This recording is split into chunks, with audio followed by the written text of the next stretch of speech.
2019 ఎన్నికల ముందు ఏం చెప్పారు జగన్మోహన్ రెడ్డి గారు? 23,000 పోస్టులు భర్తీ చేయాలి, నేను తప్పకుండా చేస్తాను, నన్ను గెలిపించండి అని చెప్పి చెప్పారు జగన్మోహన్ రెడ్డి గారు. గెలిచిన తర్వాత అన్నారు 23,000 పోస్టులు కాదు 18,000 పోస్టులే, మీరు 18,000 పోస్టులు నేను భర్తీ చేస్తాలే అని చెప్పి అసెంబ్లీలో చెప్పడం జరిగింది.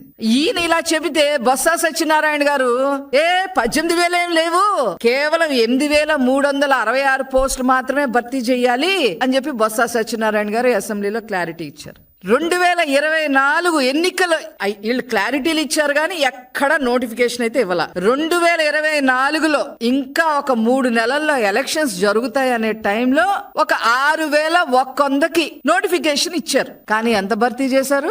గుండు 0. కానీ వాళ్ళు ఏం చెప్పుకుంటారు? 2024 డిఎస్సికి 6,100 ఇచ్చామని చెప్పి చెప్పుకుంటా ఉన్నారు. ఇంతకన్నా దారుణం ఎక్కడన్నా ఉంటదా అసలు? ఎక్కడన్నా ఉంటదా అసలు? ఇంత ఫేక్ ప్రచారాలా?